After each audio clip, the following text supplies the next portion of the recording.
श्रवण करने के लिए अवश्य पधारें। आइए तो हरिनाम संकीर्तन, उसके पश्चात दिव्य ऐसी कथा सुनाऊंगा मैं आपको, बड़े आनंद आएगा। बहुत धार्मिक प्रसंग है।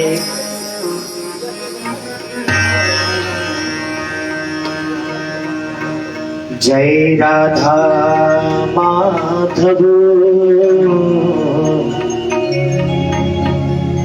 जय कुंज बिहारी, जय राधा माधव, जय कुंज बिहारी, जय राधा कुंज बिहारी, जय राधा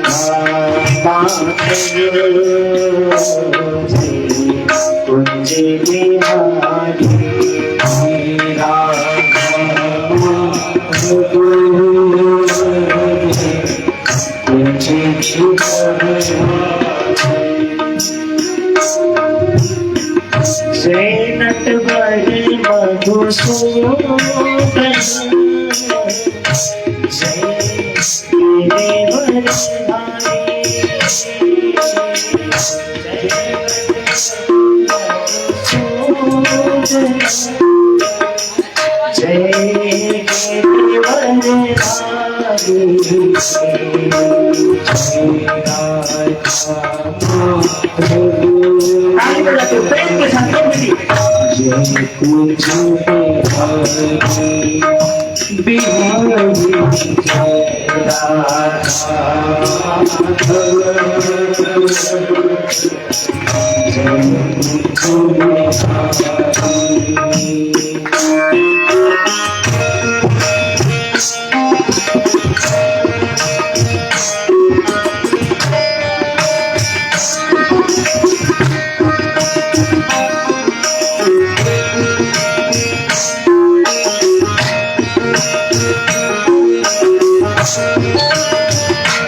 बोले श्री हरिहर भगवान की जय।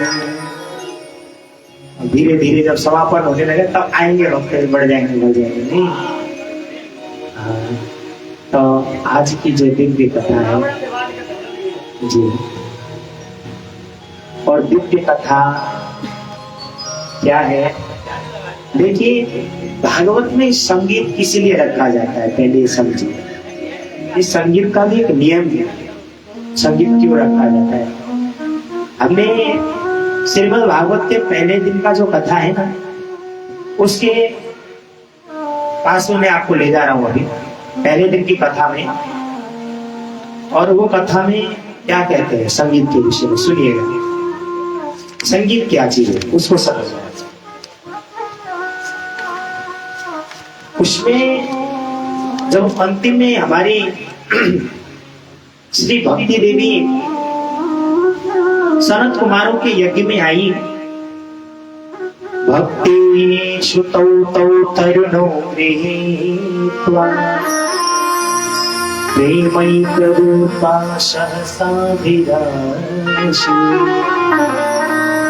श्री कृष्ण गोविंद हरे मुरारे नाथेति नामार्नि मुहुर्भजन्ते। पहले दिन की जो कथा थी, उस कथा में हम सभी लोगों ने सुना, और सुनने के पश्चात अंतिम में एक आता है, भक्ति देवी अपनी दोनों पुत्र के साथ आई, जिनका नाम था ज्ञान और वैराग्य। तो दोनों साथ में आए तो कीर्तन होने लगा, और कीर्तन होने के समय पर वहां पर भी कीर्तन हुआ था, यहाँ पर भी नहीं, वहां पर भी। और उस समय से संगीत की प्रथा चली आ रही है, अभी नहीं है ये संगीत की प्रथा, उस समय से पूर्वातीत है। उस समय बस ये माइक नहीं था, संगीत सब था, ढोल मजीरा हारमोनियम सब बजता था, बीड़ा। तो कह रहे कि प्रहलाद स्थानधारी तरल गति तया चौदव कांस्यधारी वीणाधारी सुरर्षीश्वर कुशलतया रागमर्तार्जुनो इंद्रो वाणी मृदंगा। जय जय सुतरा कीर्तने कुमारा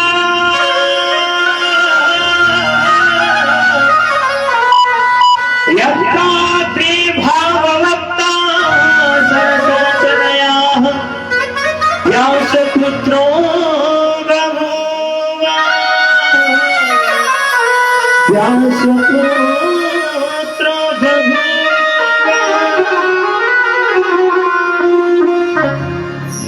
पुत्रो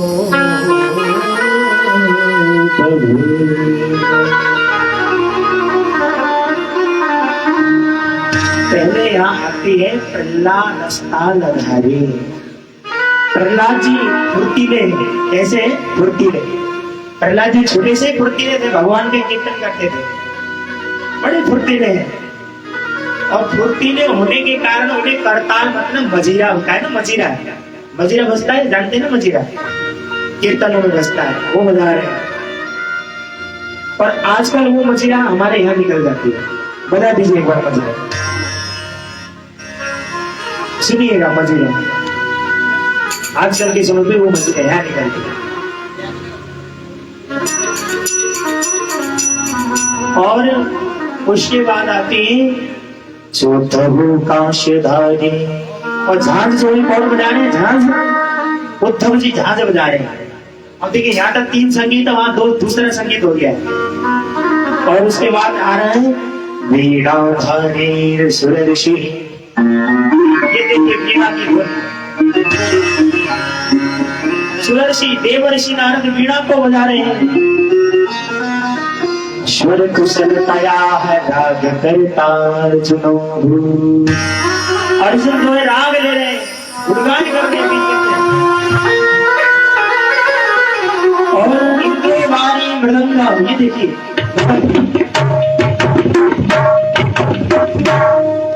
ये मृदंग है।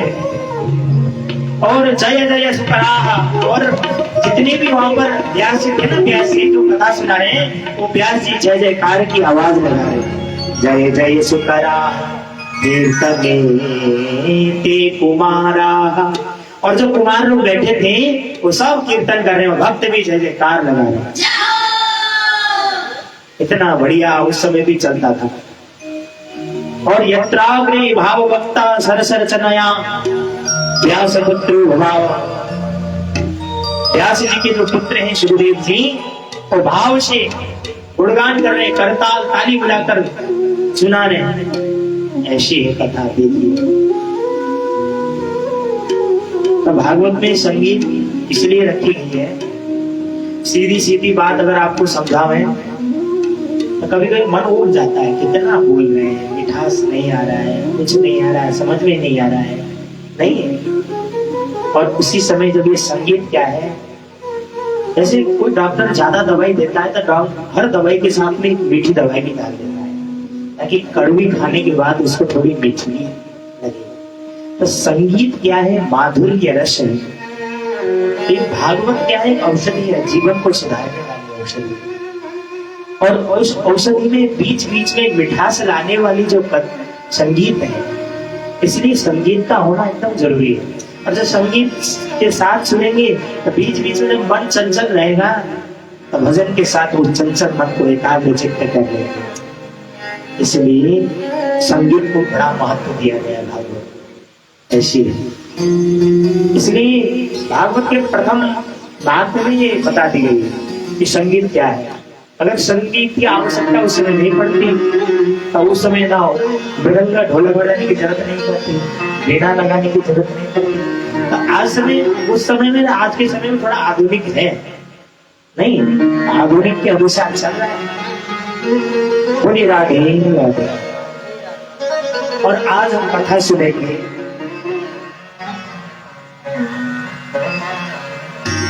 मनु महाराज के 5 संतानें हुई। कितनी? 5 संतानें। और 5 संतानें में 2 पुत्र हुए, 3 बेटियां, आकुंती, देववती, प्रसूति। और पुत्र थे उत्तानपाद और प्रियव्रत। और यहाँ सबसे बढ़िया प्रसंग आता है प्रियव्रत का।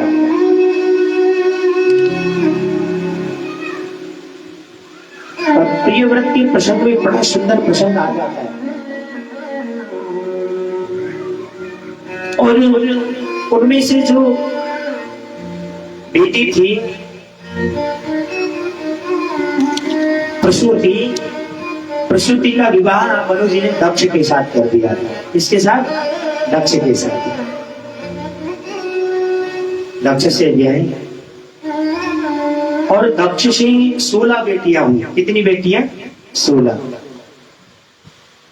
जिसमें से 13 बेटियों को दक्ष ने धर्म के साथ विवाह करा दिया, और एक को अग्नि के साथ और एक पितरों के साथ, और बची एक नहीं,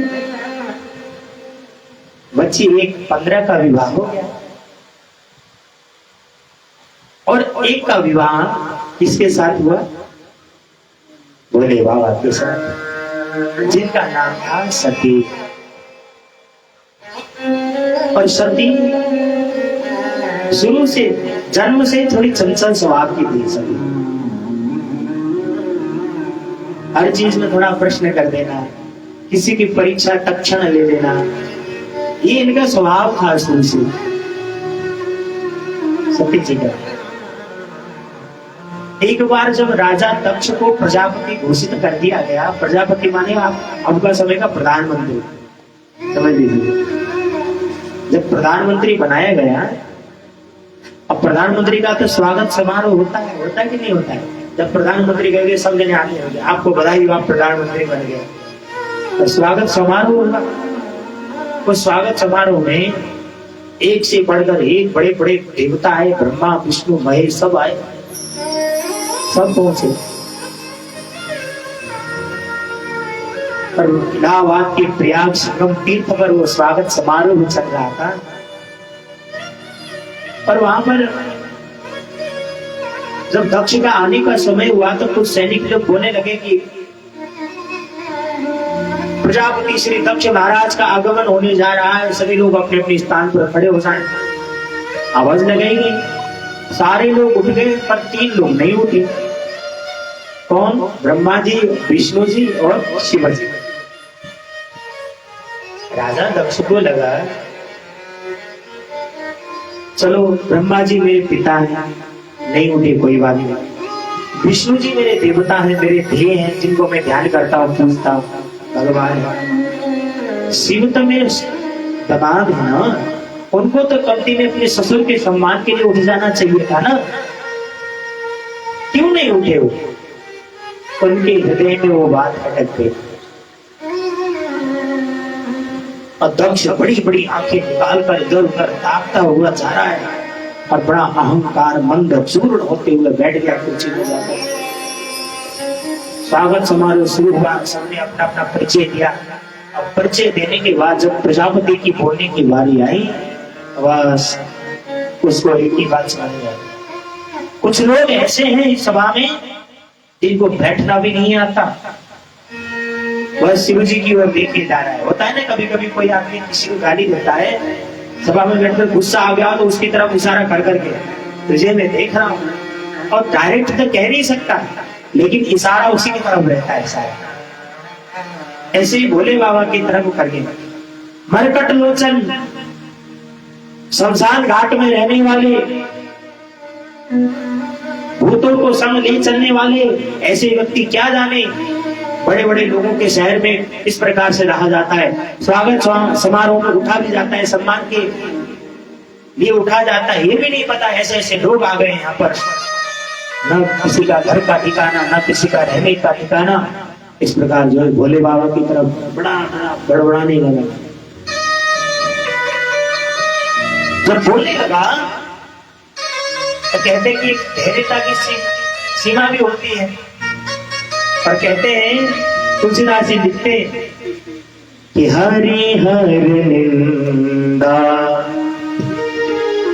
सुननी जिकारा, हरि हर निंदा सुनसी जिकारा, हरि हर निंदा सुनसी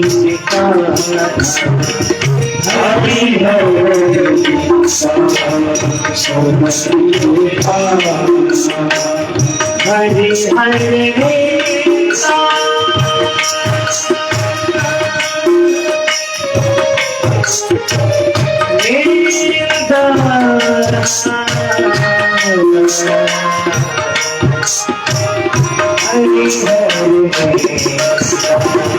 जो बसे देखा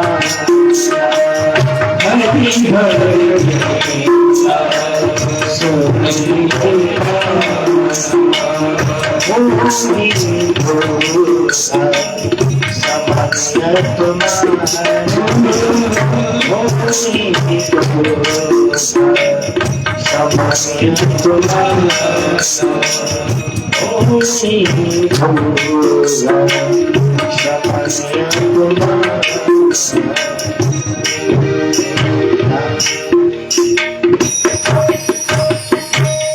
अब कहने लगे कि हरि हर निंदा सुने ही जिकाना, वो ही गौ घात समान अपमाना।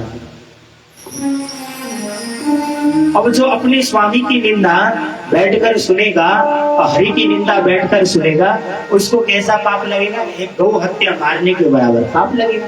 ये तुलसीदास जी कह रहे हैं। तब क्या किए, वही नंदी जी बैठे थे। नंदी जी कहने लगे कि प्रभु अब मुझसे रहा नहीं जा रहा, मुझे बोलना पड़ेगा, क्योंकि जहां पर अपने स्वामी की निंदा हो रही हो, अगर उसका दास उस जगह पर खड़े होकर अपनी स्वामी की निंदा को सुन रहा हो तो उसे गौ हत्या करने के समान पाप की निंदा लगती है। रहा नहीं गए। और उसके बाद बस भोले बाबा कहने लगे कि बेटा रुक जाओ, जितना तुम क्रोध से उड़ रहे हो ये तुम्हारा क्रोध नहीं, हमारे लिए दशा न बन जा, शांत रहो। भोले बाबा ने एक बार शांत कर दिया, क्योंकि भोले बाबा कैसे कर्पूरी गौरम करुणा अवतारम संसार सारम भुजगेन्द्रहारम शरणागतम हृदयारविंदे भवं भवानी सहितं नमः। जो करुणा के अवतार, दया की खानी, ऐसे भोले बाबा है। भोले बाबा कुछ नहीं बोले, बस सुनते रहे, बैठे बैठे जो होगा सो होने को, कुछ नहीं बोले, बस फिर भोले बाबा को ताक रहा है। ऐसे ही मुंड की माला लगाने वालों को क्या पता क्या होती है स्वागत समारोह। बोलते जा रहे हैं, नंदी जी सुन रहे हैं और कहा है अतिशय रगड़ करे जो कोई अनल प्रकट चंदन से हुई। और चाह से ज्यादा चंदन की लकड़ी को घिसेंगे, उसमें से क्या निकलेगा? अग्नि निकलेगा, चंदन थोड़ी निकलेगा। ऐसे ही सुनने की शक्ति होती है, धैर्यता से जब बात निकल गए बस, अरे दक्ष मैं तुझे देख रहा हूं, जब से तू प्रजापति बना है तब से तू बड़ कर बोल रहा है, जा मैं तुझे श्राप देता हूं, एक दिन तेरे शीश पर भड़ करके बोलने वाला शीश लग जाओ। हो गया, इधर से श्राप देने लगे। बोले भोले बाबा के वक्त कागंडी हो, फिर उधर से सवार से हुआ। बोले जो राजा दक्ष का सहयोग होगा वो लोग ही कामी हो जाएंगे, दरिद्री होकर रहेंगे, धन होने पर भी द्रव्य पिशाच हो जाएंगे, लोभी हो जाएंगे, लपट हो जाएंगे। इधर से कहने लगे जो भोले बाबा का भक्त होगा, गजेड़ी होगा, सहसा स्वीकार कर ले। भोले बाबा कहने लगे स्वागत समारोह है कि श्राप समारोह? इधर से भी श्राप, उधर से भी श्राप, स्वागत समारोह में तो श्राप समारोह हो गया। ये कैसा समारोह? भोले बाबा ने कहा ज्यादा देर रुकेंगे या द्वंद्व हो जाएगा। तब भोले बाबा ने कहा बेटा चलो निकलो यहाँ से, सब अपने अपने स्थान पर जाओ। तो भोले बाबा वहां से निकल गए। तो जब भोले बाबा उस सभा से निकल गए तो वहां पर राजा दक्ष ने यज्ञ घोषणा कर दी कि मैं एक यज्ञ करूंगा, पर कंखल हरिद्वार के कंखल क्षेत्र में वो यज्ञ होगा, उसमें सभी देवताओं को स्थान मिलेगा, केवल शिव को छोड़। पर आज उस यज्ञ का पत्र सभी के पास में पहुंचा, लेकिन भोले बाबा के पास में नहीं पहुंचा। कुछ समय बाद देखा कि उस यज्ञ के लिए सभी लोग जा रहे हैं, विमान जा रहे हैं आकाश से। तो पार्वती जी अपनी सखियों के साथ थी। सती जी, अरे सती, क्या तुम यज्ञ में नहीं जाओगे क्या? हाँ, यज्ञ में नहीं जाओगे क्या? इस प्रकार कहने लगे। ऊपर से देख रही सती जी को लगा सब लोग जा रहे हैं हमारे पास, मेरे पतिदेव ने मुझसे नहीं कहा यज्ञ में जाना है। अपने पति जी के पास में पहुंचे, स्वामी आज पैर दबा रही हैं सती जी, और ध्यान से सुनिएगा, मैं बोल क्या रहा हूं, उस वचन को आपको सुन के समझने का प्रयास करना है। बड़े प्रेम से गए और प्रेम से जाकर पहले पति अपने स्वामी के पैर दबा रहे, और पैर दबाने के बाद प्रेम से पूछ रहे, स्वामी ये विमान कहाँ जा रहे हैं? ये विमान उड़ उड़ कर कहाँ जा रहे हैं? भोले बाबा कहने लगे, जा रहे होंगे कहीं क्या? फिर धीरे से फिर दोबारा पूछा कि स्वामी मैंने सुना है आपके ससुराल, ध्यान से सुनेगा, मैंने सुना है आपके ससुराली में आपके ससुर जी ने एक यज्ञ का आयोजन किया है। उस यज्ञ में क्या आप नहीं जाएंगे? आप नहीं जाएंगे? तो भोले बाबा कहने लगे कि देवी, निमंत्रण आया हुआ होता तब जाते, निमंत्रण आया ही नहीं तो कैसे जाएंगे? बोले स्वामी, निमंत्रण रह गया होगा, कहीं छूट गया होगा, आने से भेजा होगा, पक्का भेजा होगा, ऐसी बात नहीं है, भेजा होगा आपके ससुर जी ने।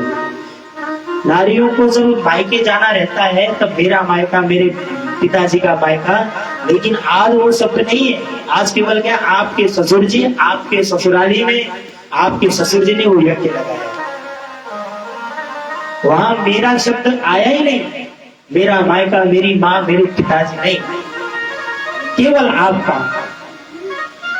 तो भोले बाबा कहने लगे, देवी जब आए नहीं तो जाएंगे कैसे? नहीं आया होगा, भूल गए होंगे।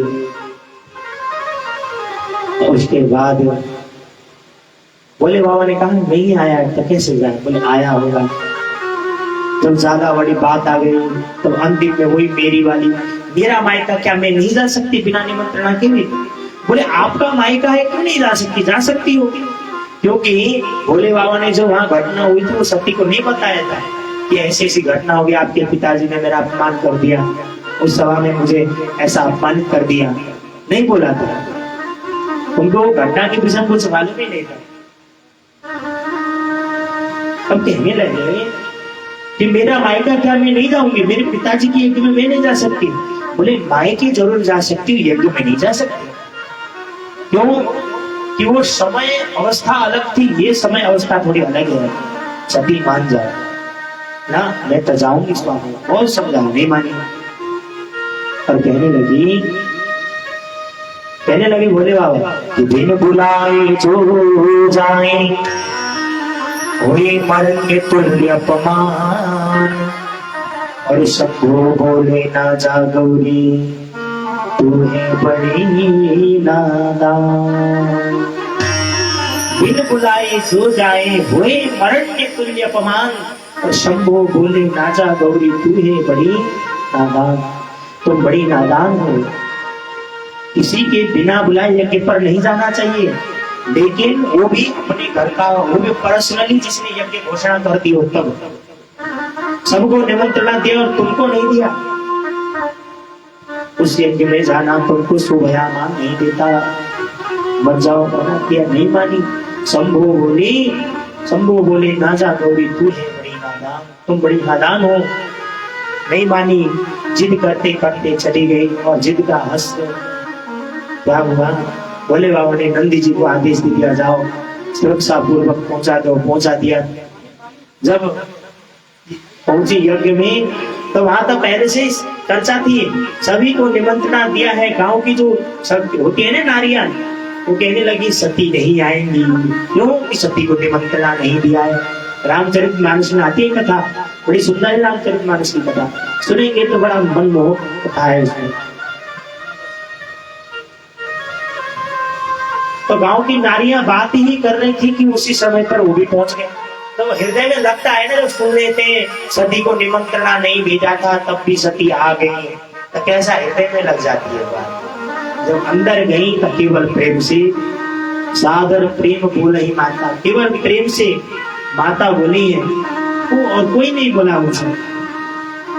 सब ठीक है, दामाद जी कैसे हैं, सब घर पर अच्छा है ना बेटी, इस प्रकार से जो है कहा है उन्होंने।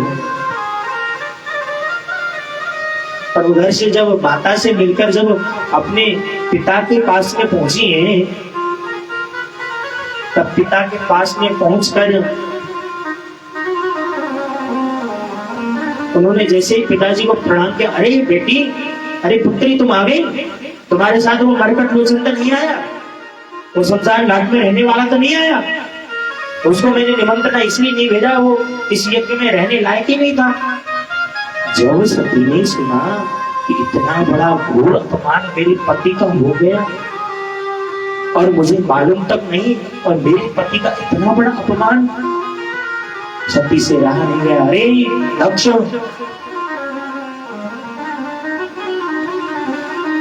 अगर आज मैं यहाँ से लौट कर घर चली जाऊंगी तो मेरे पति मुझसे कहेंगे कि आ गई दाक्षायणी, और मुझे ये शोभा कभी नहीं देगा, तुम्हारा नाम मेरे नाम के आगे लगे। अगर मैं तुम्हारी पुत्री नहीं होती तो मैं आज तुम्हारी जिह्वा को काट लेती, और मेरे इस देह पर भी तुम्हारा रक्त बह रहा है, इसलिए मैं इस देह को भी त्याग दूंगी। इस प्रकार कहकर उन्होंने योगाग्नि, योग के बल से अग्नि धारण करते हुए अपने शरीर का अंत कर दिया। और इधर जब नारद जी ने इस दृश्य को देखा, नारद जी से रहा नहीं गया। नारद जी भोले बाबा के पास में पहुंचे, भोले बाबा को पूरा वृतांत सुनाया।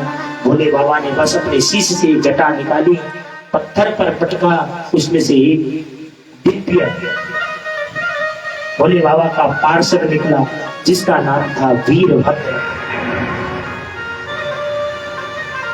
वीरभद्र को आदेश दिया और उग्र चंडी काली, महाकाली विकराल रूप धरकर,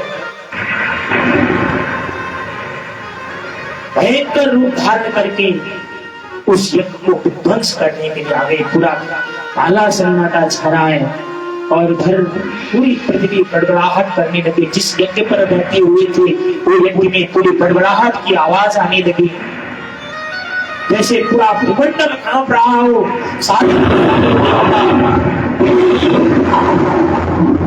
भयंकर रूप से त्राहि करने लगा।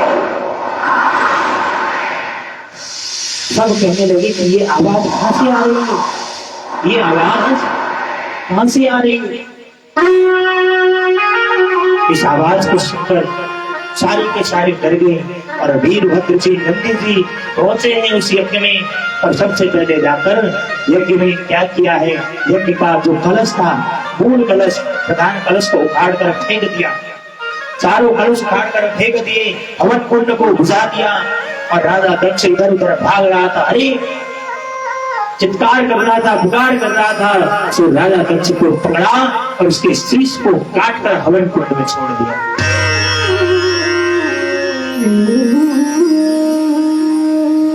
जब हवन कुंड में छोड़ दिया तो बड़ी मेनका, उनकी जो पत्नी थी प्रसूति, वो रोने लगी। क्योंकि जब पति की मृत्यु हो जाती है तो पत्नी पर क्या बीतती है होता आपको क्या होता है, उस दुख का वर्णन मैं भी नहीं कर सकता। भले ही दृष्टि ही क्यों ना था मेरा पति, था तो मेरा पति ना। इस प्रकार रोने लगे। उधर भोले बाबा वैराग्यता धारण करते हुए आ रहे हैं, रोते हुए, आंखों से अश्रु बह रहा है भोले बाबा के। और आज भोले बाबा के वस्त्र पर, तन पर कोई वस्त्र नहीं, निर्वस्त्र होकर ब्राह्मणों की नगरी से जब जाने लगे तो जितनी ब्राह्मण की पत्नियां थी भोले बाबा के स्वरूप को देखकर उनके प्रति आकर्षित हो गई। तब जो ऋषि ब्राह्मण थे उन लोगों ने श्राप दे दिया। तो भोले बाबा का जो लिंग था वो गिर गया। तो ब्रह्मा जी ने आकर उनसे कहा कि धारण करनी थी। तो भोले बाबा ने कहा जब मेरे लिंग की पूजा होगी तभी मैं धारण करूंगा। तो सबसे पहले इस सृष्टि में सर्वप्रथम सुवर्ण का शिवलिंग, सुवर्ण माने सोने का शिवलिंग बना था और सबसे पहले ब्रह्मा जी ने उसकी अर्चना की थी। और उस नगरी से निकलकर भोले बाबा पहुंचे हैं एक स्थल पर, सती का वहां देह पड़ा हुआ था। उस देह को उठाया, भोले बाबा रोते रोते बिलखते बिलखते बिलखते बिलखते आज घूम रहे हैं। जब देखा देवताओं ने कि इस प्रकार से अगर भोले बाबा घूमते रहे तो एक दिन ये सृष्टि नाश हो जाएगी। तो भगवान विष्णु के पास गए, विष्णु जी ने चक्र छोड़ा है। कहीं वर्णन आता है जो खटमल जैसे कीड़े होते हैं उन्होंने सती के शरीर को काटा है, कहीं वर्णन आता है चक्र से काटा है। भागवत में मैंने वर्णन पढ़ा है चक्र से, शिव पुराण में मैंने पढ़ा है वो खटमल जो कीड़े होते हैं ना उन कीड़ों से जो है सती जी का देह गिरा है। और जहां जहां पर भोले बाबा चले, जहां जहां भोले बाबा की अश्रु माने आंसू गिरी है, वहां वहां पर रुद्राक्ष पैदा हुआ। और रुद्राक्ष शब्द का अर्थ क्या है? रुद्र माने क्रोध, क्षय शब्द का अर्थ माने नाश। जो क्रोध को नाश करे उसी का नाम रुद्राक्ष है। और अक्षय शब्द का अर्थ मतलब बढ़ाना। बहुत अर्थ निकलते हैं रुद्राक्ष शब्द के, शब्दानाम अनेक अर्थ, एक शब्द के बहुत अर्थ हो जाते हैं। इस प्रकार भोले बाबा आज रोते बिलखते हुए चले हैं। सती को ध्यान उधर चक्र के द्वारा एक एक भाग गिरा, एक भाग नेपाल में, एक भाग यहाँ हमारे असम भारत में, असम में गिरा जहाँ कामाख्या भी कहा जाता है। जहां जहां पर भगवती का वो भाग गिरा शरीर का, वहां वहां पर एक दिव्य दिव्य शिवलिंग की स्थापना हुई है। एक पुस्तक आती है जिसको स्वस्थानी व्रत कथा कहते हैं, माघ महात्म्य में वो कथा चलती है, उसमें वर्णन आता है, बड़ा दिव्य कथा है। और उसके पश्चात जब देह पूरा गिर गया तब भोले बाबा कैलाश पर्वत के नीचे वृक्ष है, उस वृक्ष के पास में आकर बैठे थे। अरुण वरुण इंद्रादि जो थे उनके किसी का नाम नहीं था, भृगु के दाढ़ी नहीं था। तो सारे लोग ब्रह्मा जी के पास में गए, बोले प्रभु मुझे दाढ़ी नहीं रहती तो तब तक मैं खाना नहीं खाता और मैं बुढ़ा हो गया, मेरे दांत नहीं है। तो ब्रह्मा जी के पास में गए तो ब्रह्मा जी आज गए हैं भोले बाबा को मनाने के लिए। और भोले बाबा कैसे हैं? कर चरण कृतम वा काय कर्म जंगा श्रवण नयन जंगा मानसम पदार्थम विहितम विहितम वा सर्वमेतच्छमस्व। जय जय करुणाब्धे श्री महादेव शंभो। आज भोले बाबा का उन्होंने वंदन स्तुति किया है और वंदन स्तुति करने के पश्चात भोले बाबा के पास में ब्रह्मा जी पहुंचे। तो परम पिता कहते थे ब्रह्मा जी को, अरे आप आए, मुझे बुला दिया होता मैं आ जाता। तो ब्रह्मा जी ने कहा कि भोले बाबा का क्रोध अभी शांत है, और उन्होंने इशारा कर दिया भृगु, अरुण, अग्नि के सबको बुलाया, आ जाओ। अन्य दो देवता थे, किसी का दांत नहीं था, किसी का आंख नहीं था, किसी की दाढ़ी नहीं थी।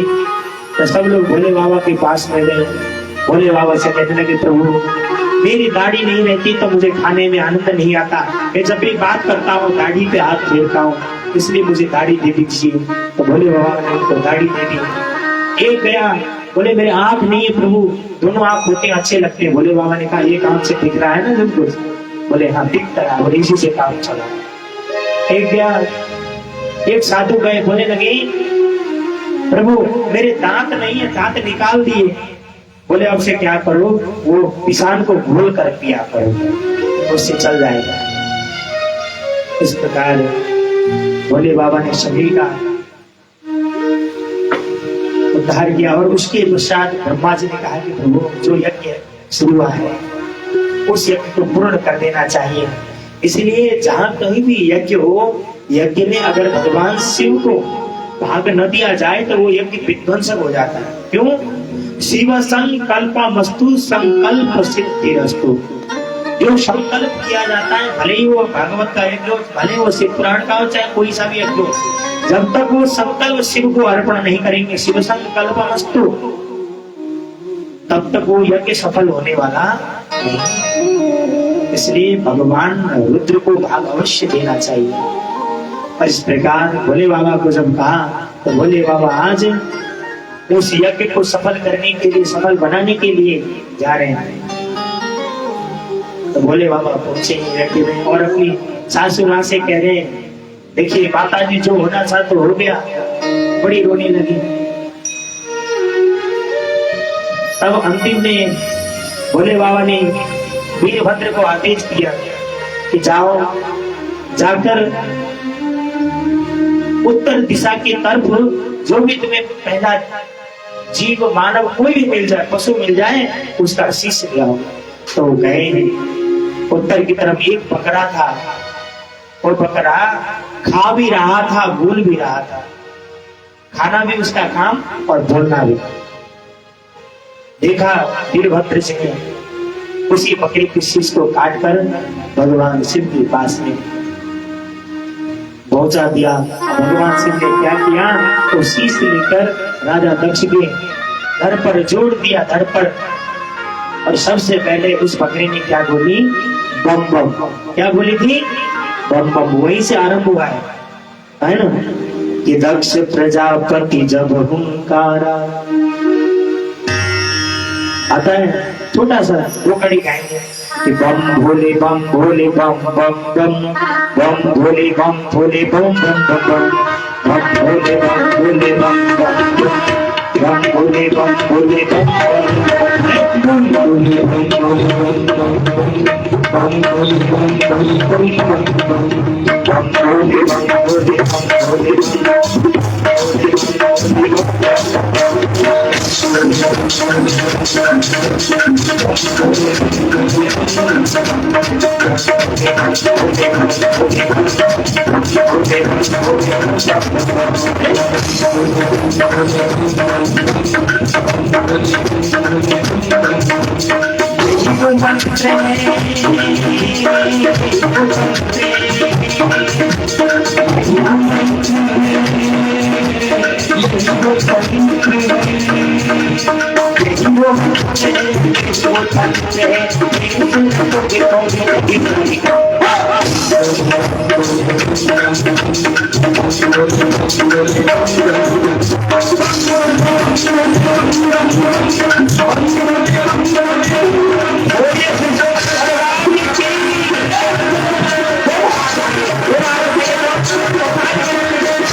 Thank you.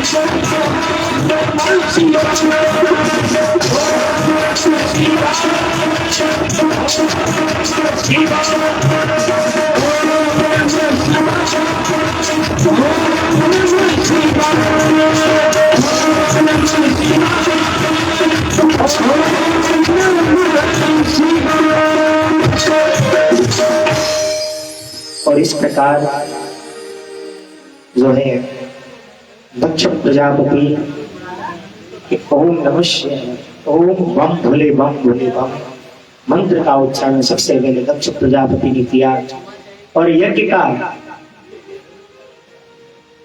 पूर्णाहुति कराया गया। और उसके पश्चात कथा तो बहुत है इस चरित्र में, लेकिन शिव पार्वती विवाह का प्रसंग यहाँ कराने के लिए बोल रहे हैं। भागवत में कम ही होता है क्योंकि सती चरित्र के बाद चरित्र बदल जाता है, शिव पार्वती का प्रसंग ज्यादा नहीं आता। लेकिन आइए उस कथा में भी प्रवेश करते हैं। और उसके पश्चात राजा है हिमालय के, यहाँ पर्वतों का राजा है हिमालय, जिसकी पत्नी का नाम था मेनका। और उन्हीं के घर एक कन्या जन्मी जो सती थी और अब उनका नाम पार्वती रखा गया। और पार्वती सदैव आराधना करती थी। तो नारद जी ने जाकर उनको उनका पूर्व जन्म का वृतांत सुनाया। जब पूर्व जन्म का वृतांत सुनाया, आप ऐसे ऐसे थी, आपका विवाह ऐसे ऐसे हुआ था, ऐसे ऐसे आपका मृत्यु हुआ और आपकी पति पूर्व जन्म में भोले बाबा थे। तब उन्होंने फिर से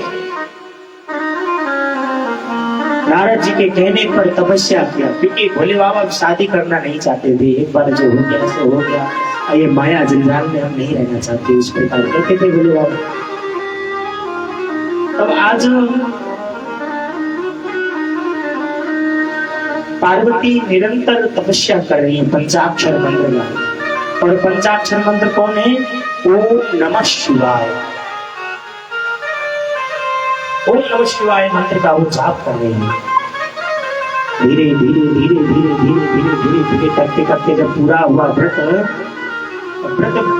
साधना तब पूरी हुई, तब भोले बाबा उनको सामने प्रकट हो गए। तो भोले बाबा पूछने लगी कि आपने मेरी आराधना क्यों की? तो वो बेचारी शर्मा के नहीं बोल पाई, लेकिन उन्होंने कहा कि आप मन की बात को जानते हैं, मैं आपसे विवाह करना चाहती हूँ, बस यही मेरी इच्छा है। इस प्रकार कहने लगी। तो आज भोले बाबा ने जो है सती जी को सुंदर, पार्वती जी को सुंदर आशीर्वाद देते हुए वहां से निकले हैं। और आगे का वृत्तांत आता है कि मैं ज्यादा इसमें नहीं घुसूंगा, कथा बहुत लंबी है, फिर आप कहेंगे बाबा जी मैं कम ही सुनाऊंगा, क्योंकि विवाह कराना है तो ज्यादा इस वृत्तांत में नहीं जाऊंगा। तो शिव पुराण की कथा लाला की जोड़नी पड़ेगी फिर यहाँ। तब आज पहले भोले बाबा जहाँ शादी होने वाली थी ना, वहां जाकर तांडव करके आ गए थे।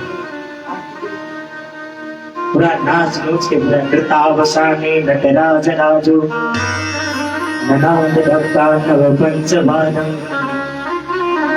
ओ भरत कामा सरकाम सिद्धा मेत दिवर्षे ही शिव सूर। आज भोले बाबा डमरू बजाकर उनके यहाँ जाके पूरा नृत्य करके आ गए। और जब भोले बाबा उनके यहाँ नृत्य करके आ गए तो नारद जी को कहा गया कि अब आप कन्या मांगने का विधान होता है, कन्या मांग कर आइए। तो आज नारद जी कन्या मांगने के लिए शिव जी की तरफ से गए और बातचीत हुई, दिखाया गया। और उसके बाद बढ़िया वर्ण इत्यादि किया गया आपस में कन्याओं कि ठीक है, हाँ विवाह फलाने तारीख को आप बारात लेकर आइएगा। ठीक है, हम बारात लेकर आएंगे। आज भोले बाबा पूरा सज धज रहे, भूतों की टोली उनके साथ में और भयंकर टोली। और उस टोली को लेकर भोले बाबा पूरा, क्योंकि भोले बाबा ऐसे थे, ऐसे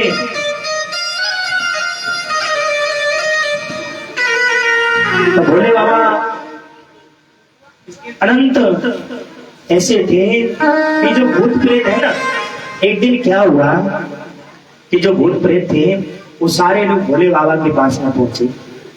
भोले बाबा से कहने लगे, प्रभु कोई हमें मंत्र पढ़कर भगाता है घर से, कोई हमें बोतल में बंद करके भगवा देता है, और नाग इत्यादि कहने लगे सर्प वगैरह कि कोई प्रभु हमको जो है डंडे से मार मार कर भगाता है, कोई हमें मार ही देता है, हम जाए तक कहाँ जाए। तो भोले बाबा कहने लगे, संसार सारम भुजगेंद्र हारम। आज भोले बाबा की पूरी टोली आ रही है, सभी लोग भोले बाबा के बराती बनकर चलेंगे और उसके बाद विवाह का प्रसंग सुनाया जाएगा।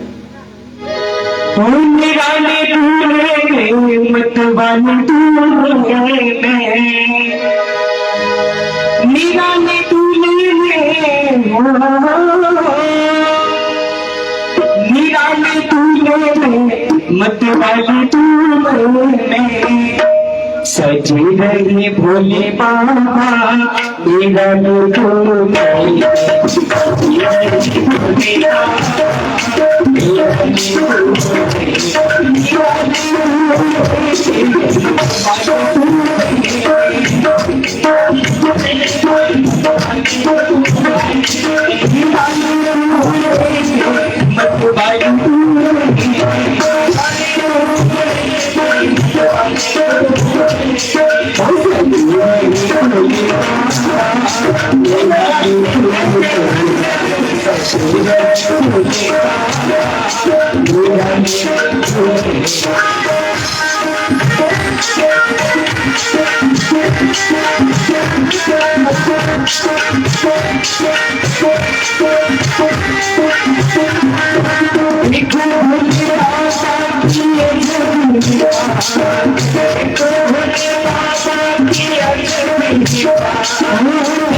देखिए, हाथ उठाने से क्या होता है? बोले बार बार लगता होगा ना, पंडित जी हर बार हाथ उठाने को कहते हैं।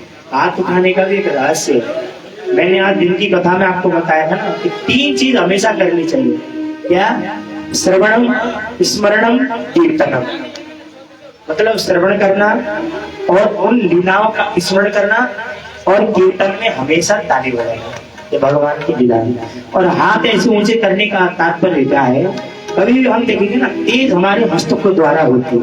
ये ठीक, ताली बजाने से क्या होता है कि जो हमारी बिगड़ी हुई किस्मत है ना, वो भी बनने लगती है। आपको विश्वास नहीं तो एक बार आप रोज कीर्तन करना 15 दिन तक। अगर आपके जीवन में परिवर्तन ना आ जाए तो आप मुझे बता दीजिएगा। 15 दिन रोज ताली बजाइए, ज्यादा देर कंटिन्यू नहीं, केवल 1 मिनट घड़ी से बैठिए। 1 मिनट का समय आप कहेंगे कि नहीं, हम पास 24 घंटे में समय नहीं है। समय आपको भोजन करने के समय में मिल जाएगा। केवल जब भोजन के लिए थाली लग रही हो, आदि भोजन तैयार हो गया है, आ जाइए। जब बैठते हैं थाली के लिए, उस समय बस राधे राधे राधे राधे बोलना। और जगह हम जाते थे ना, राधे राधे बोला कीजिए भैया जी बोलते थे। और हम यहाँ पर आकर हम किसी को राधे राधे बोला कीजिए नहीं बोलेंगे, क्योंकि यहाँ पर खुद ये राधा रानी का क्षेत्र है कि नहीं? बताइए, जहाँ पर स्वयं राधा रानी के सेवक रहते हो, भोले बाबा का। मैं बड़ा खुश हूँ आप लोगों से।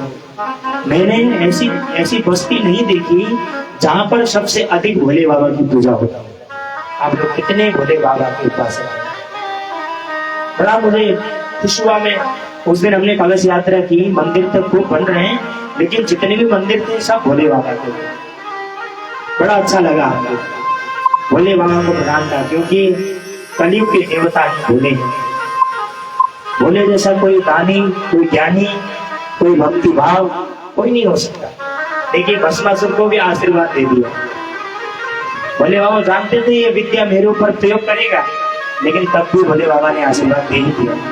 ऐसे ही हमारे भोले बाबा, उनसे बड़ा कोई दानी नहीं है। शिव शब्द का अर्थ क्या है? शिवम ददाति कल्याणम। जो सदैव कल्याण की भावना रखता हो उसी को ही शिव कहते हैं। ऐसे ही हमारे शिव जी, और शिव जी को समझना कोई आसान बात नहीं है। आज पूरी बारात तैयार होकर कुपला में बना गए, और इधर ब्रह्मा जी इत्यादि विष्णु जी सब श्रृंगार करके पहले ही पहुंच गए, क्योंकि वो जानते थे भोले बाबा पूरे अपनी बारातियों को लेके जाएंगे, तो उसमें तो हमारा कोई इज्जत रहने वाला है नहीं। तो पहले पहुंच गए अलग टोटी लगा के, और इधर भोले बाबा पूरे लगा है, पूरे भाग भाग के उछाला वाला पूरा श्रृंगार इत्यादि कर आज भोले बाबा गए। और उधर मेनका जी कलश में खड़ी है दूल्हे के सम्मान के लिए।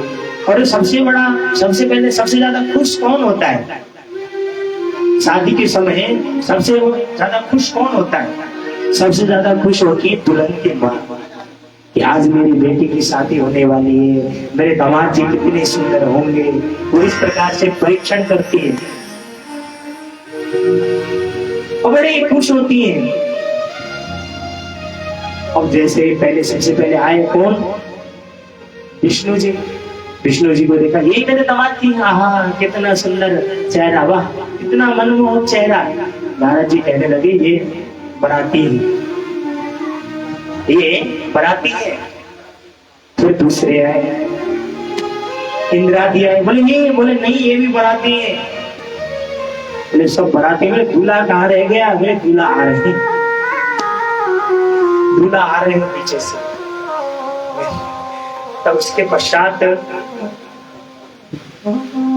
जब आगे पहुंचे, धीरे धीरे सब पहुंच गए, तो अंतिम में भोले बाबा को देखा, गुलाब लगाया हुआ है, बस घिसी हुई है तन पर, गले नाग माले बागंबर है तन पे, लिए संग बराती चले गौर अभियान। कहते हैं न बारात पहले कभी ऐसी देखी, ऐसी बारात आज तक किसी ने देखी नहीं थी। और जब जब देखा कितना बड़ा भयंकर प्रारूप रूप बनाए हुए कौन आ रहा है, नारद जी ने कहा यही आपके दामाद जी हैं। अब हो गया, लोटा लेके बेचारी पड़ी थी वहीं बेहोश हो गई। बोले मेरे दामाद ऐसे, हमने तो सोचा था दामाद जी हमारे बड़े सुंदर होंगे, जैसे तैसे संभाला। क्योंकि जो शादी कराने वाला बिचौलिया होता है ना, वो बड़ा टेंशन में रहता है, कुछ बिगड़ ना जाए, इधर भी संभालना है उधर भी संभालना है। और वो बिचौलिया कौन थे आज? नारद जी थे। उनको बड़ा टेंशन रहता है, और वो बिचौलिया तब तक इधर उधर नहीं भागता जब तक दोनों लोग दूर ना हो जाए। क्योंकि कोई ना कोई बारात में होता है, कभी चाचा हस्तक्षेप कर देता है, कभी मामा हस्तक्षेप कर देता है, तो डरते हैं बेचारे कि कहीं लड़ाई ना हो जाए। वही बिचौलिया थे हमारे नारद जी। तुरंत जल डाला गया, उनके होश में ला गया। बोले तुम तो कह रहे थे कि हमारे दामाद जी बड़े सुंदर हैं, बड़े अच्छे हैं। बोले बाबा ने कहा जैसे भी हो बात को घुमा फिरा के इनको समझाना पड़ेगा, नहीं तो समझेंगे नहीं। ले गए अंदर, और वो किया हुआ जो था सब बुझ गया। अब बुझने के बाद तो होती है नारियों के मन में, फिर क्या होता है, जलता हुआ जब दीपक बुझ जाता है तो उनको थोड़ी लग जाती है, अरे ये ठीक नहीं। कभी भी मंत्र पढ़ने के समय पर क्या होता है, दिया जलाते जलाते बुझ जाता है, लगता है पंडित जी ने मंत्र सही से नहीं पढ़े इसलिए बुझ गया। वैसी बात वहां माता के मन में आ गई। बोले दामाद जी हमारे ठीक नहीं है, बागंबर पहने आए हुए, इसी मारे हमारा दीपक बुझ गया पहले। नारद जी समझाने लगे, अरे माता, जो चराचर जगत को जिसने उजाला बना रखा है, क्या उसके सामने ये दीपक टिक सकती है? वो स्वयं एक ज्योति है, ये ज्योति नहीं टिकेगी इस ज्योति के सामने। बोले आपने ये तक कहा ठीक है, लेकिन ऐसे क्यों है, बागंबर क्यों पहने हुए? कहने लगे कि माता देखिए, अगर ये सुंदर हो जाएंगी तो ये जितनी भी नारियां हैं सब इनके ऊपर मोहित हो जाएंगी, मोहित हो जाएंगी ना। और जब मोहित हो जाएंगी तो आपको क्या लगेगा बताइए? आपकी बेटी की शादी के लिए तो ऐसा करवा के लाए ताकि हो जाए थे, बाकी अच्छे से रहते हैं। भोले बाबा का स्वरूप बाहर से बड़े ऐसा, अंदर का देखेंगी तो आप देखती रह जाएंगे, इसका इनका स्वरूप ऐसा है। और पूरा ध्यान से एक बार दिव्य दृष्टि से उनको दर्शन करवा दिए भोले बाबा के अंदर ले जाके। तो उनको हो गया लगा कि हाँ भोले बाबा हमारे बिचौलिया ने जैसे जैसे बात मिला दी। ले आए बाहर, अंदर प्रवेश कराया गया, तिलक विलक करके बर्थडे इत्यादि करके चला विवाह शुरू हो। विवाह में सब उधर भूख पेट, कोई पत्थर खा जा रहा है, कोई कुछ खा जा रहा है। भोजन आरंभ हुआ, इधर पूड़ी उड़ी जो बची थी धड़ाधड़ खत्म होती जा रही है, उधर आधा सिक रहा है उससे पहले खत्म। सब्जी बट रही है, पूड़ी नहीं है, और पूड़ी आ रही है तो सब्जी नहीं है। जाके सूचना पहुंचाई कि भाई भंडारा सारा खत्म हो गया। बोले बनवाओ, भंडारा खत्म हो गया, बनवा रहे हैं। बराती कहने लगे कोई बात नहीं, हम भोले बाबा के चेला है, रोटी खा के जाएंगे, आप बनाओ। पूरा भोजन करके जाएंगे। करते करते पूरा भंडार करके सफा हो गया, लेकिन बराती का पेट नहीं भरा। और उसके पश्चात भोले बाबा वहां से आगे बढ़े, मंडप में बिठाया गया। और विवाह के समय पर भोले बाबा से गोत्र पूछा गया, तो पंडित ने गोत्र पूछा तो कहने लगे अरे मूर्ख, तो गोत्र किससे पूछ रहा पता है? तुझे ज्ञान है तो मुझसे गोत्र पूछ रहा है? तो इस प्रकार से कहा। तो उसके मन ये स्वयं एक गोत्र है, शिव ही एक गोत्र है इनका, ये अगोत्रीय है, इनका कोई गोत्र नहीं। इस प्रकार जो है उत्तर दिया गया। तो पंडित जी भी डर गए बेचारे, क्योंकि शास्त्रोच्चार कराने पर गोत्र का प्रयोग किया जाता है। विवाह हुआ, विवाह होने के पश्चात कुछ दिन तक भगवान भी रहे, बरातियों को भेज दिया। और पार्वती को आज शिक्षा देने के लिए पहले पहले ऐसा नियम था, जब शादी होती थी बेटी की, तो एक गांव की जो सबसे अनुभवशाली जो माता होती है ना, बूढ़ी माँ, उनके पास में उनकी बेटी को भेज दिया जाता है कि उनसे जाके तुम पत्नी धर्म क्या है, तुमको क्या क्या नियम पालना करने हैं, वो तुम सब जाके वहां सीख लो कहते हैं। तो आज सती जी पार्वती जी उनके पास में पहुंचे, उनको समझाया नियम इत्यादि। उसके बाद आज समय पूरा होने के बाद 1 हफ्ता के बाद भोले बाबा महल को छोड़कर पार्वती जी को साथ लेकर जा रहे हैं। जब कन्या की विदाई होती है तो माँ का रुदन होता है कि नहीं होता? माँ रोती, घर के सारे परिवार वाले रोते हैं, लगा रहता है। और एक ऐसी चीज दामाद को देते हैं, यहाँ देने का प्रचलन है कि नहीं मुझे तो नहीं पता। हमारे यहाँ एक ग्रंथ में कपड़े में बांध कर, पीले कपड़े में बांध कर इसको बोलते हैं कि इसको आप संभाल के रखिएगा, ये मेरी बेटी मैं आपको दे रही हूँ, और उस बेटी के उपलक्ष्य में मैं आपको एक ग्रंथि में कुछ बांध कर दे रही हूँ कपड़े में। उसको पुण्य फूटने का कहते हैं हमारे नेपाल में।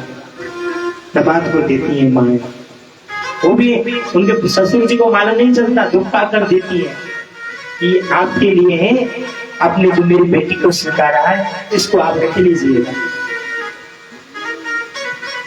और इस प्रकार विवाह संपन्न होने के पश्चात विवाह से विदाई कर दिया गया। माता पार्वती पहुंची है, वहां पर देखा न महल है न कुछ है। बोले कहाँ रहना है प्रभु? रहना क्या है? बोले हम तो यही है, हमारा महल यही है, यही हम रहते हैं। इस प्रकार भोले बाबा ने कहा। तो पत्नी वही है। देखिए पत्नी किसको कहते हैं वो समझ लीजिए। पति शब्द का अर्थ क्या है, घर शब्द का अर्थ क्या है? घर को ही पत्नी कहते हैं। गृहिणी गृह मृत्या और गृहिणी गृह मुदिच्यते। भागवत टीकाकार ने लिखा है, बड़े बड़े संतों ने लिखा है, आचार्य भास्कर जी ने भी लिखा है कि भगवान कृष्ण का जन्म कारागार में नहीं, भगवान कृष्ण का जन्म घर में हुआ है। गृहिणी गृह मृत्या और गृहिणी गृह मुदिच्यते। इसका शब्द का अर्थ यह है, जहां पर उनकी पत्नी उनके साथ में रहती वही घर है। ये तो ईट पत्थर का है, और जब तक इसमें अर्धांगिनी नहीं वो घर नहीं। जहाँ नारी नहीं वहां घर नहीं होता, वो घर शोभायमान नहीं दिखता, नारी के बिना अधूरा रहता है घर। इस प्रकार समझाया। तो आज पार्वती जी उन्हीं के साथ में वहां रह रही है, समय बिताया। समय व्यतीत करते करते कथा ज्यादा बड़ी हो जाएगी, और कथा को यही नमन करते हुए भोले बाबा की, श्री कृष्ण भगवान की। ऐसी है भोले बाबा की चरित्रावली। अरे शंकर तेरी जटा में, भोले तेरी जटा में बहती है गंगाधारा। शंकर तेरी जटा भोले तेरी जटा बहती है गंगाधारा। शंकर तेरी जटा में, शंकर तेरी जटा में बहती है गंगाधारा। शंकर तेरी जटा में बहती है गंगाधारा। भोले तेरी जटा में बहती है गंगाधारा। भोले तेरी जटा में बहती है गंगाधारा। काली घटा के, काली घटा के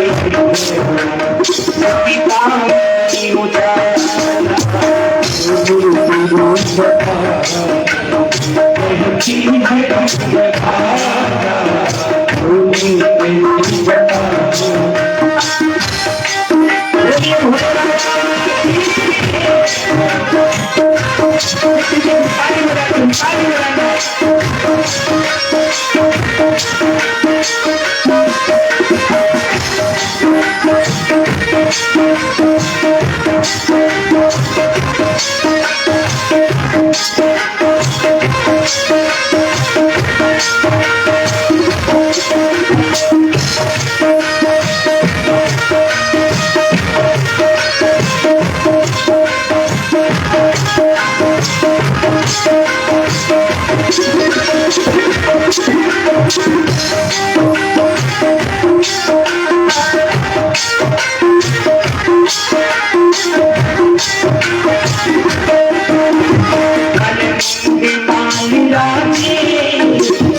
you.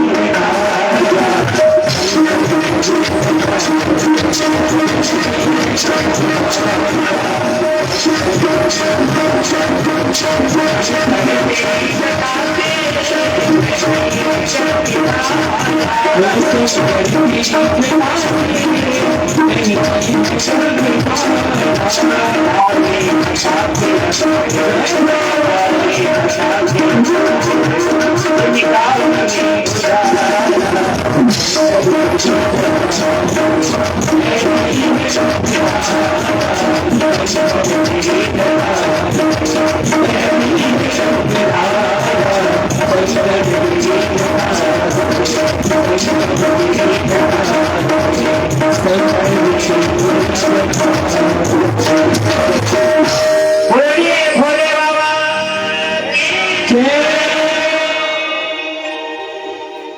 ऐसी कथा है भोले बाबा की। और थोड़ी कथा में हरितालिका तीज के विषय में बताता हूँ। ये जो सूरज श्रृंगारों में एक श्रृंगार आती है चूड़ी की, नहीं, सूरज श्रृंगारों में एक श्रृंगार चूड़ी की भी आती है, जिस पर जो है विशेष अध्ययन की अनुसार कहते हैं, शास्त्र में वर्णित आता है, चूड़ी और ये बिंदिया और ये सिंदूर, ये तीन चीज एकदम महत्वपूर्ण है, प्रधान है। क्यों? नारी के सिंदूर से उसकी पति की आयु लंबी होती है। आजकल तो मैंने देखा है सिंदूर कम ही लगाते हैं लोग, और सिंदूर लगाने में भी लग जाते हैं। कैसे लगाते हैं? इधर से उठाया, भीतर ही लगा दिया, ऐसे ढक दिया।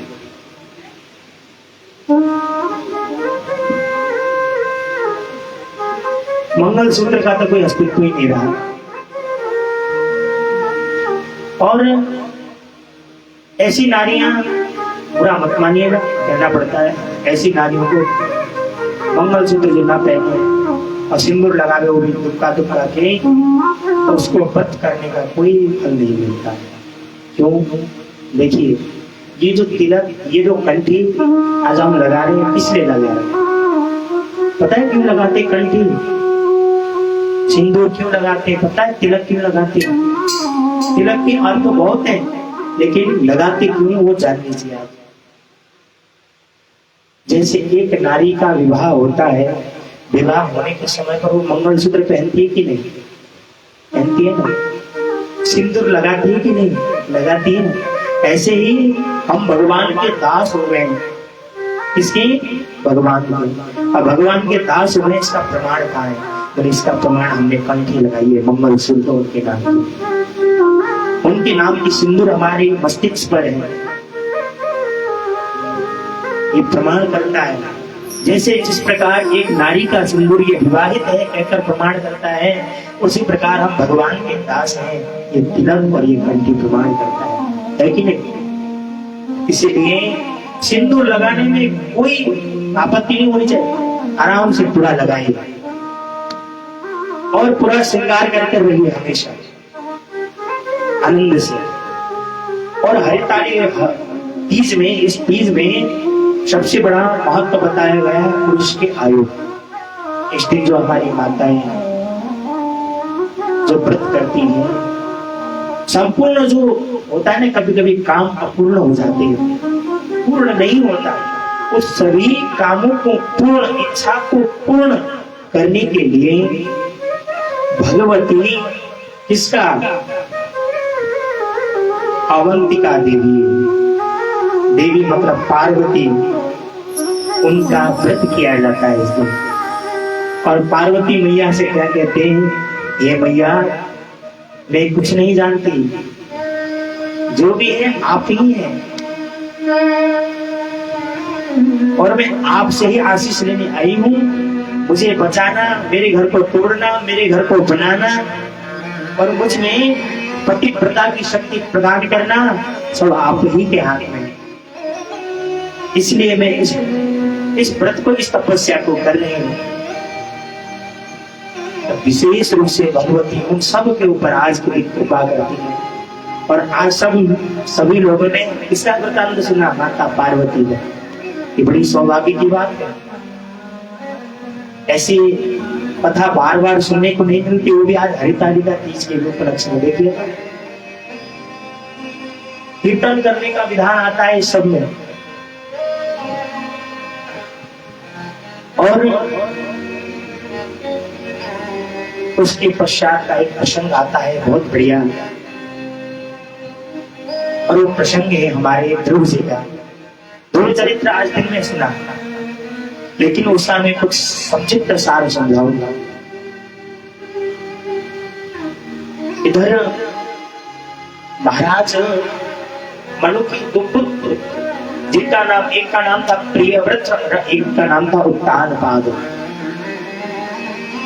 जो अपने कार्य को उत्तम गुणों से करे उसी का नाम उत्तानपाद है।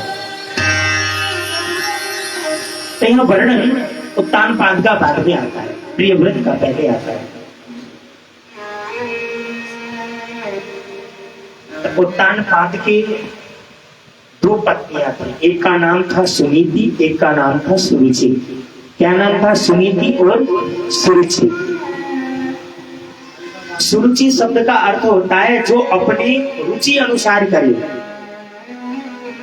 अपने रुचि अनुसार करे उसका नाम सुनीति सुरुचि, और जिसका जो नीति अनुसार काम करे, धर्म के अनुसार जो काम करे उसका नाम सुनीति। जो धर्म के विरुद्ध कार्य कर जाए उसी का नाम सुरुचि, और जो धर्म में रहकर कार्य की पालना करे उनका नाम सुनीति। सुनीति के कोई संतान नहीं था। जब संतान नहीं हुआ, राजा उत्तानपाद ने दूसरी शादी कर ली। जब दूसरी शादी कर ली तो उनकी जो दूसरी पत्नी थी उससे एक संतान हो गई, और उसका नाम उन्होंने भी उत्तानपाद रख दिया, उत्तम। और दूसरी जो पत्नी थी, पहली वाली पत्नी की भी हो गया एक बेटा, एक पुत्र, जिसका नाम ध्रुव रखा गया। लेकिन प्रेम वो सबसे अधिक किससे करते थे? अपनी छोटी वाली पत्नी से। छोटी वाली पत्नी से सबसे ज्यादा प्रेम करते थे। और उसके बाद एक दिन का समय अपने पिताजी के पास में ध्रुव से खेलने के लिए, गोद में बैठने के लिए गए, तो उनकी जो माँ थी सुरुचि, वो कहने लगी कि तू अभी अपने पिता के गोद में बैठने लायक नहीं हुआ है। अगर तुझे अपने पिता की गोद में बैठना है तो तू क्या कर, पहले तो भगवान नारायण की तपस्या कर। तपसाराध्यं पुरुषं तस्यैवानुग्रहेणैव रवरूपं साधयात्मानं यदिच्छसि कृपासनं। तो तपस्या करके भगवान नारायण की तपस्या कर, और तपस्या करके क्या बोलना नारायण से? ये नारायण भगवान मुझे सुरुचि माता के गर्भ से उत्पन्न करो, ताकि मैं अपने पिता के गर्भ में बैठ सकूं। जब ऐसा बोला, बेचारा छोटा बालक, छोटे छोटे बालक के हृदय में बात लग जाती, कभी कभी कोई बोल देता है नहीं। और छोटे बालक बेचारे रोटी रोटी अपनी माँ के पास में पहुंचे, माँ क्या मैं अपने पिता के गोद में नहीं बैठ सकता? सारा वृत्तांत सुना है, मेरी छोटी माँ ने मुझसे ऐसे ऐसे कहा। कहने लगे, बेटा जो तुम्हारी माँ ने कहा वो तुमसे सत्य कहा। अरे तुमने मुझ अभागिन के गर्भ से जन्म लिया, यही तुम्हारी सबसे बड़ी दुर्भाग्यता है। मुझ जैसे अभागिन के गर्भ से जो तुमने जन्म लिया है, यही तुम्हारी सबसे बड़ी दुर्भाग्यता है। इसलिए अगर तुम अपने पिता के गोद में नहीं, परम पिता के गोद में अगर तुम, ऐसे पिता तो बहुत मिल जाएंगे, परम पिता तुम्हें बार बार मिलने वाले नहीं। अगर तुम बैठना चाहते हो गोद में, तो तुम भगवान नारायण की गोद में, परम पिता परमेश्वर की गोद में बैठो। इस प्रकार जो है माता ने कह दिया। सत्यम सुरिच्या विहितम भवान में यद दुर्बोधाया उदरे गृहीतम। तुम्हारा दुर्भाग्य है बेटा, अगर तुम आराधना करना है, अब तो आराधना करके तुम भगवान नारायण की गोद में बैठो बस। इतनी बात कही सवेरे ठीक 3 बजे ध्रुव जी उठ गए और उठकर बेचारे जाने लगे, वन की ओर प्रस्थान कर गए। तो वन में जब जाने लगे तो भगवान ये सब दृश्य लीला को देखते हैं। तो नारद जी उनकी परीक्षा लेने के लिए एक साधु का रूप बनाकर उनके सामने आ गए। नारद जी ने कहा, अरे बेटा तुम कहाँ जा रहे हो? तुम्हारी उम्र तो अभी खेलने कूदने की, तुम कहाँ जा रहे हो? बोलने लगे, मैं तपस्या करने जा रहा हूँ, नारायण परम पिता की गोद में मुझे बैठना है। अरे कहाँ जाओगे? जंगल में तुमको कोई बाघ खा लेगा, काट लेगा।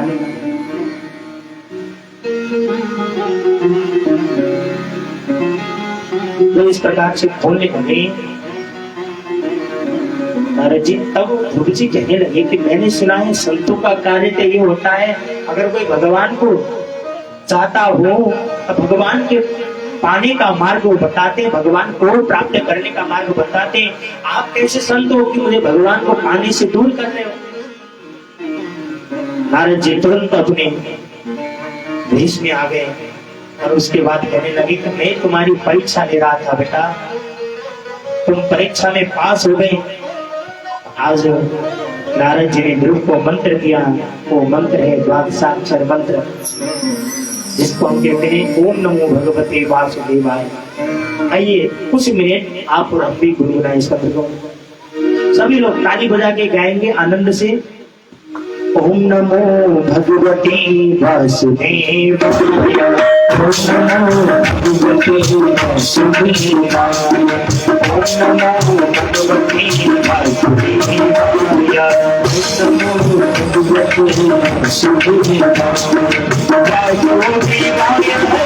ओम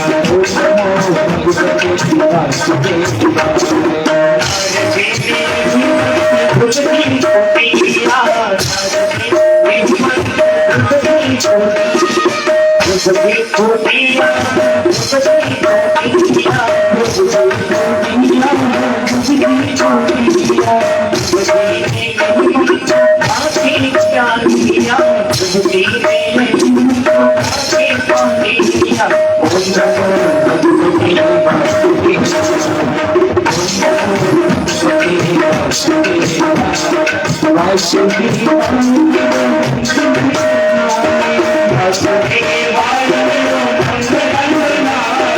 भगवते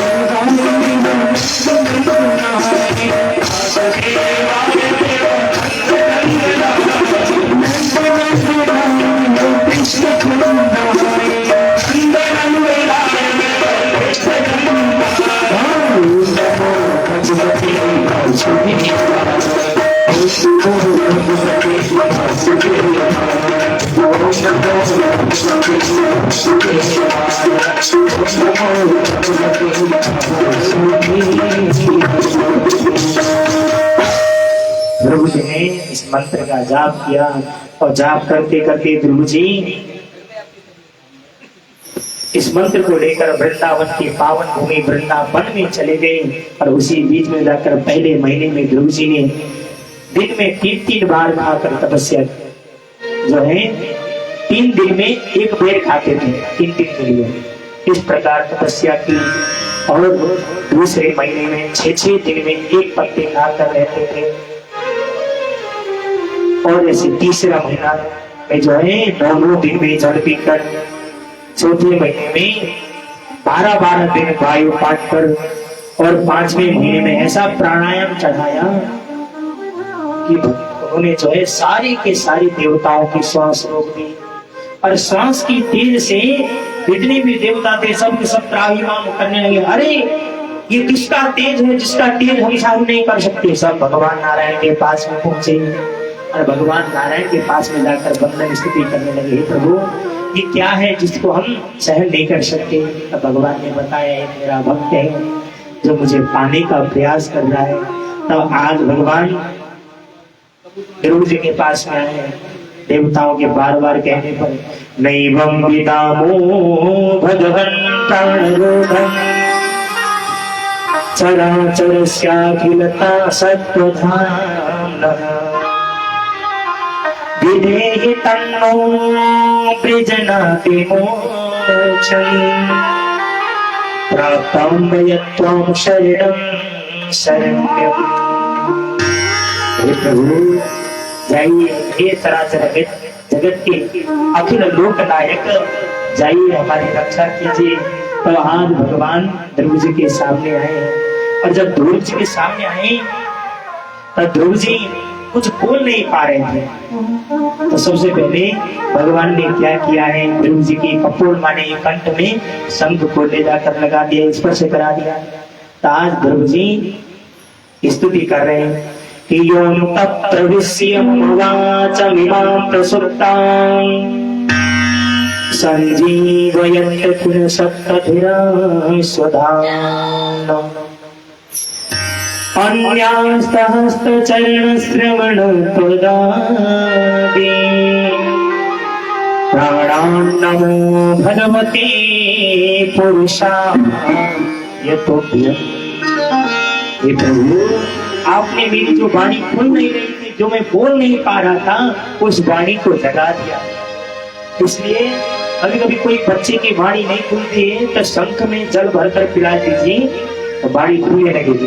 जो हमला कर बोलता हो, जिसकी वाणी न खुलती हो, एक शंख दीजिए, उस शंख में जल भरकर रख दीजिए और रात्रि में वो जल सवेरे जब उठे तो वो जल पिला दीजिए, तो धीरे धीरे धीरे धीरे आवाज खुल जाएगी।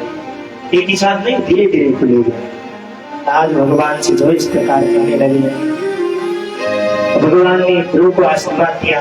ध्रुव ने ध्रुव से कहा मांगो क्या चाहते? बोले प्रभु मुझे कुछ नहीं, बस आपका आशीर्वाद चाहिए और मैं आपके साथ जाना चाहता हूँ। तो भगवान ने कहा कि नहीं, तुम मेरे साथ नहीं जाओगे, तुम्हें और अब जाकर तुम्हें अपना राज्य चलाना है। तो जैसे ही इधर भगवान से बात हुई तुमको राज्य चलाना है, उधर जो है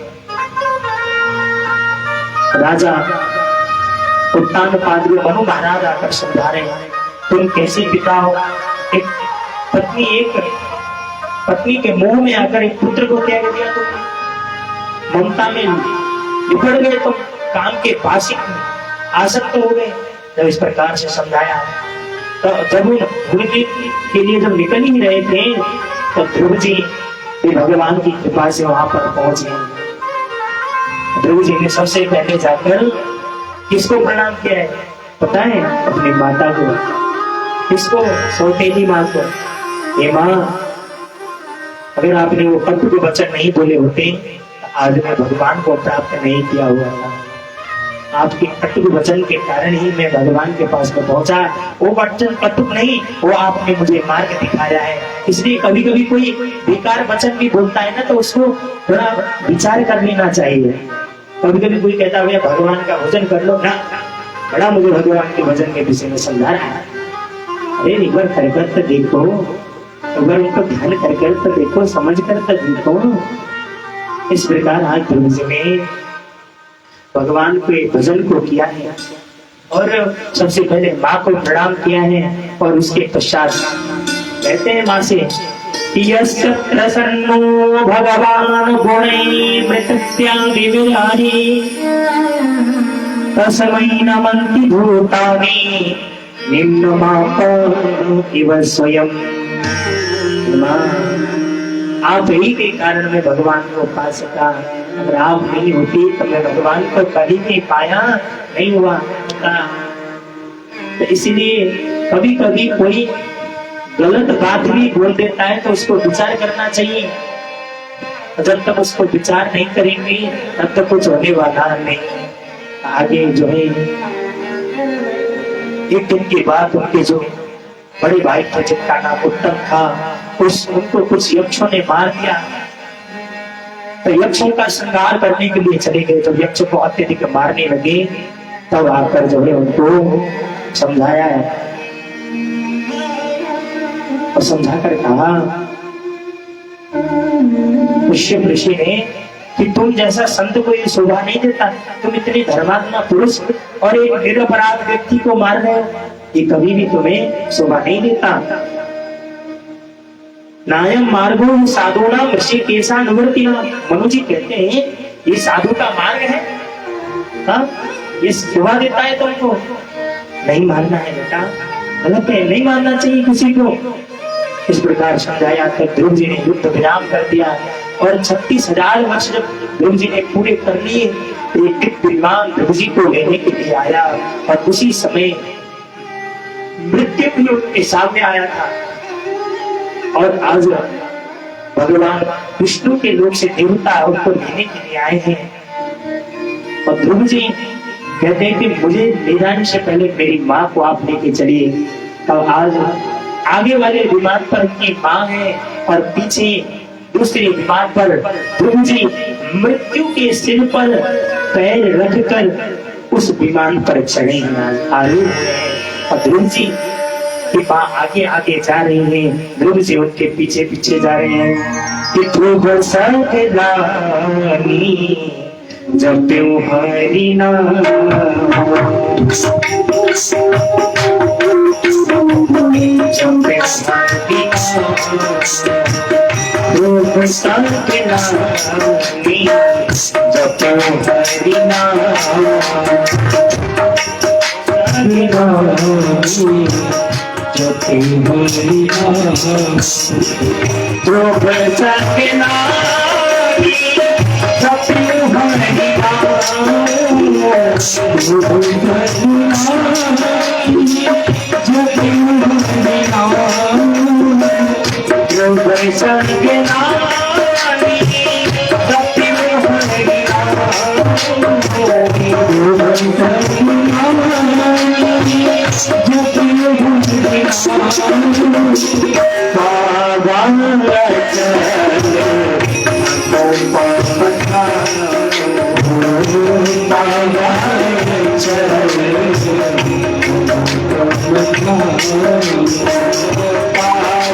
पावन अचल अनुपम ठाव, बड़ा अनुपम ठाव ध्रुव जी ने पाया है। ध्रुव जी का वर्णन बड़ा सुंदर वर्णन यहाँ किया है। ऐसे देखिए जीवन में इस कथा से शिक्षा क्या मिलती है? प्रेम, प्रेम से बढ़कर कुछ नहीं होता।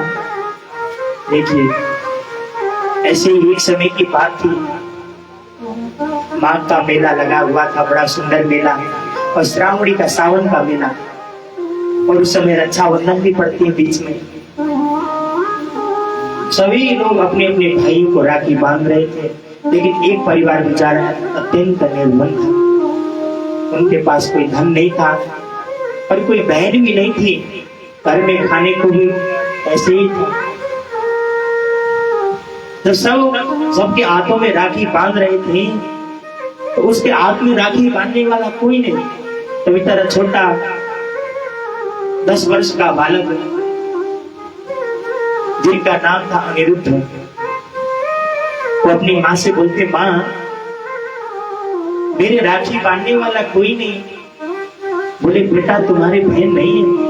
बोले सबके 2 हाथ हैं, 2 नाक है, 2 कान, 1 नाक है और उसमें 2 आंख है, सबको सबके हैं, तो मेरी बहन क्यों नहीं? तो माँ सोचने लगी अगर इसको ज्यादा बोलूंगी तो समझेगा नहीं, तो कहने लगी बेटा तेरी एक बहन है, एक बहन है जिसका नाम क्या है? जानकी।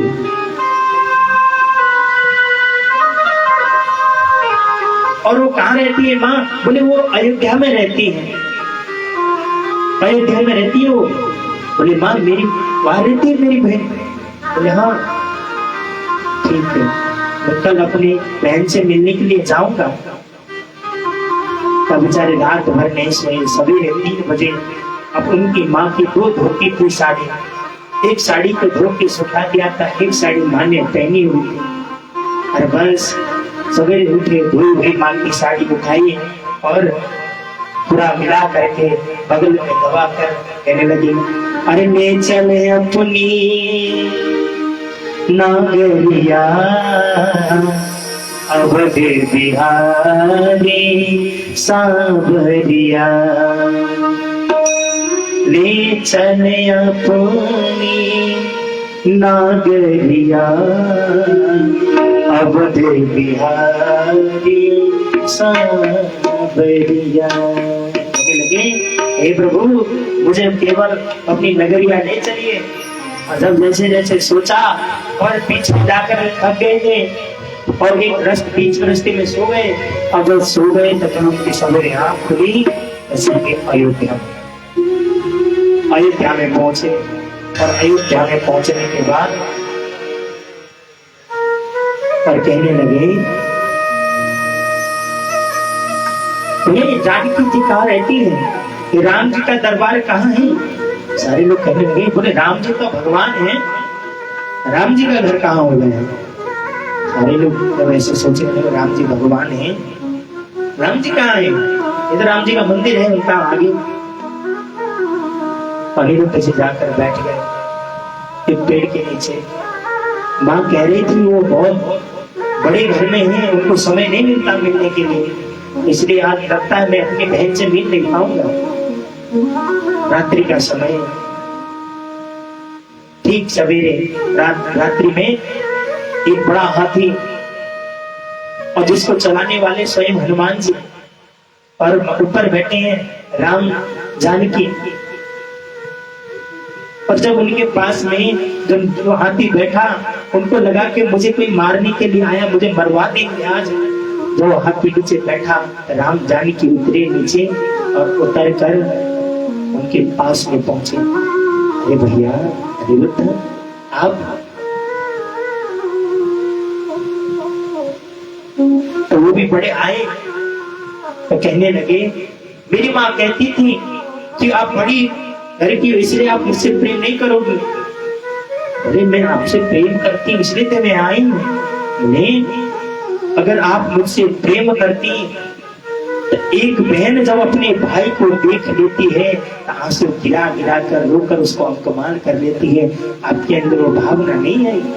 तो जैसे ही सीता जी ने इस बात को सुनी तो तुरंत सीता जी क्या की, जाकर अनिरुद्ध जी को गले से लगा लिया और रोने लगी। बोले माँ कैसी है? माँ ठीक है ना? बोले माँ तो सब ठीक है। देखा बड़ी बढ़िया सोने की चप्पल पहनी हुई, जूते पूरे हीरा जवाहरात लगे हुए, अच्छा लगा। और वे बैठे रहे। और वहां से पिताई जब वो साड़ी, जब राखी बांधी जानकी जी ने, जब वो साड़ी देने लगे तो जानकी जी कहती है, भैया माँ के पास एक ही साड़ी थी, 2 साड़ी थी, आप एक साड़ी ले आए कि माँ को जरूरत है इस साड़ी की, आप ये साड़ी माँ को दे देना। तो वहां से बेचारे जब सवेरे उनकी आँख खुली तो अपने घर में पहुंच गए। फिर वहां से कुछ दिन बाद उनकी माँ का देहांत हो गया। देहांत होने के बाद वो जो है अयोध्या आ गए और अयोध्या आकर बस भगवान की कथा का गुणानुवाद गाने लगे, सुनने लगे। एक दिन एक प्यासी कथा सुना रहे थे रामचरितमानस की, और उसमें प्रसंग आ गया वानप्रस्थ का, वन जाने का। जब उन्होंने सुना कि सीता, राम और लक्ष्मण तीनों वन को चले गए तो उनको बड़ा दुख हुआ। मेरी बहन और मेरे जीजा जी को जाने की जरूरत क्या थी?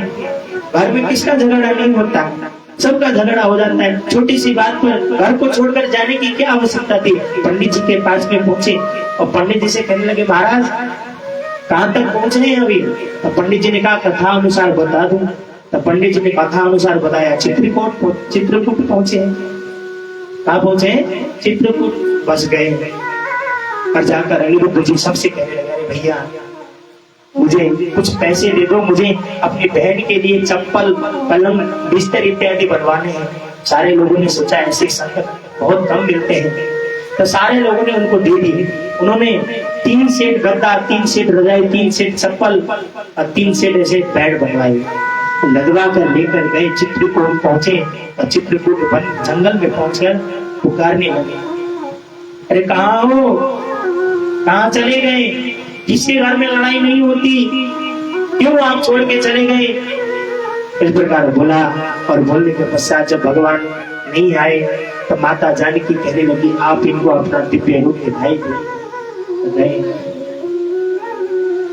तो जाने के पश्चात बोले राम जी ने उनको अपना दिव्य रूप दिखाया। तो राम जी से कहने लगे कि ये जो है जो मैं लाया इसको तो ले लीजिए। राम जी कहने लगे ये मुझे हमें कोई जरूरत नहीं, तो ले जाओ। और इसके पश्चात क्या किए वो जान गए उस रहस्य को। बस कुंभ के मेला में आके बीच में एक पेड़ के नीचे वही खटिया एक डालकर, क्योंकि 2 खटिया वही छोड़ दी, खटिया ले आए और उसी खटिया पे बस नीचे पानी भरकर बैठे हैं, आनंद से ले रहे हैं, सो रहे हैं। बोले कहाँ सो रहे हो, कुंभ के मेले में आए, स्नान करो। बोले स्नान क्या करना है, हम तो राम जी के साले हैं, हम क्यों स्नान करेंगे। पर सब लोग उनको राम जी का साला कहते थे। ऐसी भक्ति भाव रहती है तो भगवान प्रेम से आते हैं।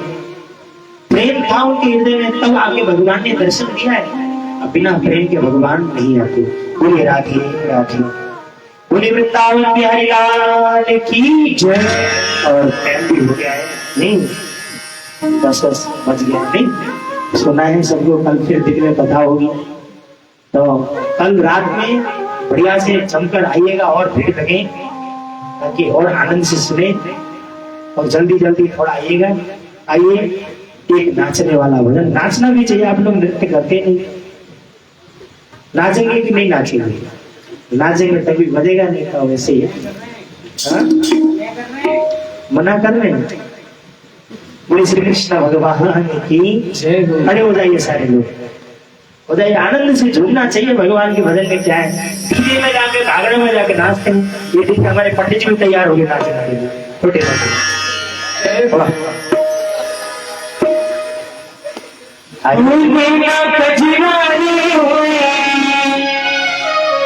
शाम की नैना कजरानी